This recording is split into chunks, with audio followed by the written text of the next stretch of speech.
Assalamualaikum warahmatullahi wabarakatuh. Saya Nur Fitri Zahro, NIM 18.10106 dari Perencanaan Pembangunan kelas B. Saya ingin mempresentasikan mengenai konsep dan siklus perencanaan pembangunan. Agenda pembahasan saya yang pertama yaitu pengertian perencanaan, yang kedua adalah fungsi perencanaan, yang ketiga tujuan perencanaan, yang keempat jenis-jenis perencanaan, dan yang kelima adalah proses perencanaan pembangunan. Pengertian perencanaan. Terdapat beberapa pengertian menurut para ahli. Di antaranya adalah menurut Becker, di mana perencanaan adalah suatu cara rasional untuk mempersiapkan masa depan. Kemudian menurut Douglas, perencanaan adalah suatu proses kontinu dari pengkajian, membuat tujuan dan sasaran, dan mengimplementasikan serta mengevaluasi atau mengontrolnya. Dari pengertian oleh para ahli tersebut, dapat saya simpulkan bahwa perencanaan adalah suatu proses menentukan hal-hal yang ingin dicapai atau tujuan di masa depan, serta menentukan berbagai tahapan yang diperlukan untuk mencapai tujuan tersebut.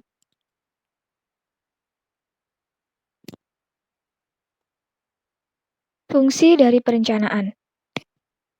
Untuk membantu proses pengambilan keputusan terbaik yang sesuai dengan tujuan organisasi, diperlukan fungsi-fungsi tertentu untuk fungsi perencanaan tertentu untuk mencapainya. Di sini terdapat formula 5W1H yang dijadikan sebagai dasar untuk menyusun fungsi perencanaan. Yang pertama yaitu what, yaitu apa tujuan yang ingin dicapai.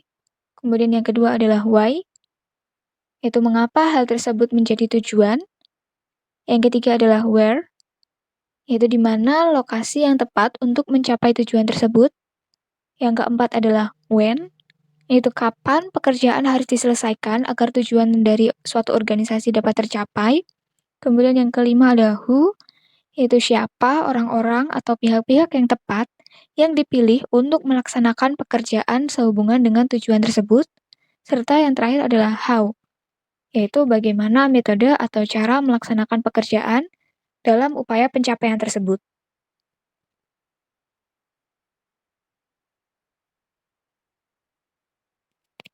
Kemudian tujuan perencanaan.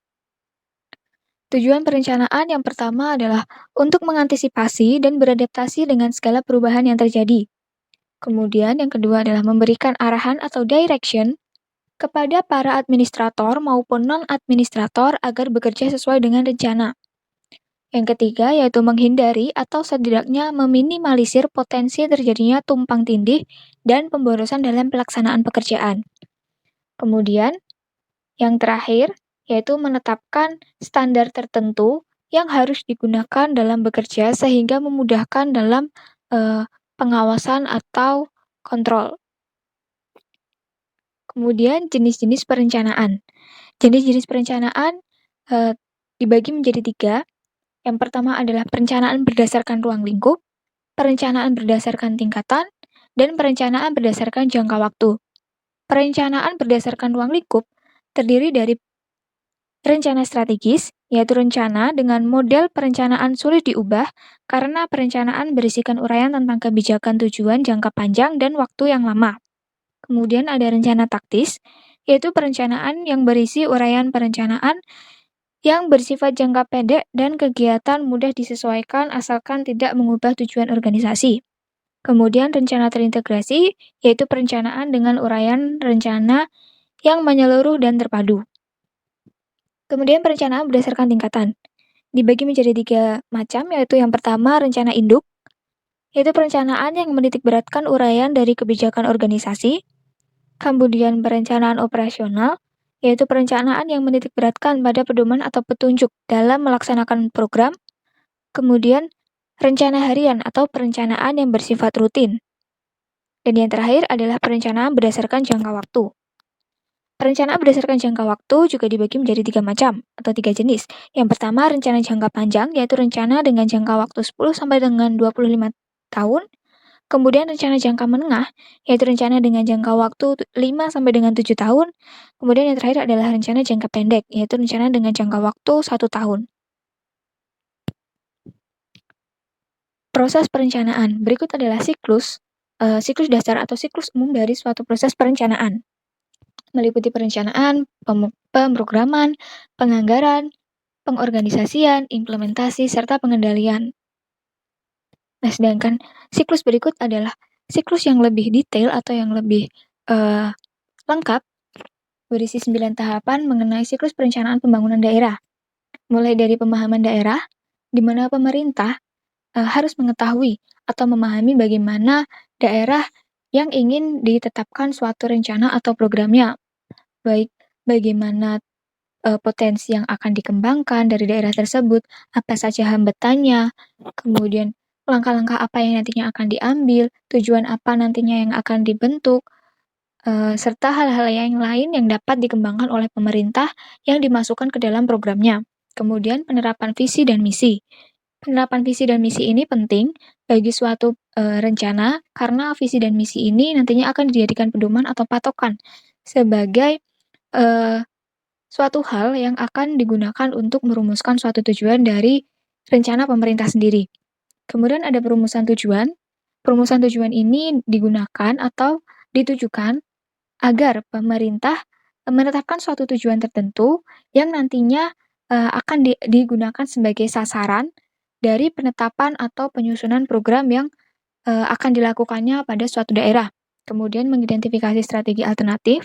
Di sini pemerintah mengidentifikasi atau mencari apa saja strategi-strategi yang akan pemerintah gunakan, yang akan pemerintah tetapkan sebagai program untuk mendorong atau uh, mengembangkan suatu daerah tersebut.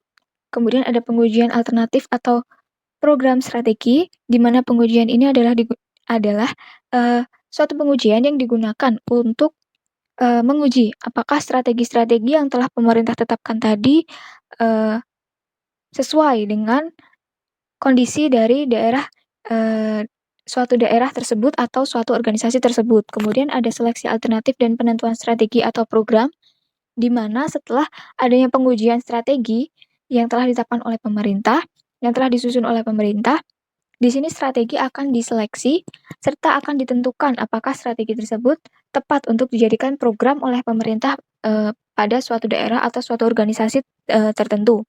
Kemudian setelah ditetapkan program-program apa saja yang akan dijalankan, program-program apa saja yang akan diciptakan, program-program apa saja yang akan ditetapkan, maka dilakukan penganggaran. Nah, setelah terjadi penganggaran atau setelah ditetapkan penganggaran, kemudian pemerintah melaksanakan program-program tersebut atau mengimplementasikan program-program tersebut terhadap daerah yang telah ditetapkan. Di mana pada implementasi ini pemerintah juga melakukan pengawasan atau kontrol serta menganalisis apakah program tersebut sudah berjalan dengan baik, apakah perlu revisi atau apakah perlu pembaharuan atau tetap dilanjutkan sesuai dengan kondisi atau situasi dari daerah atau organisasi yang menjadi wadah dari ditetapkannya suatu program atau strategi tersebut. Sekian presentasi dari saya, kurang dan lebihnya mohon maaf. Terima kasih atas perhatian teman-teman, terima kasih atas perhatian dari Bu Wahyuni. Wassalamualaikum warahmatullahi wabarakatuh.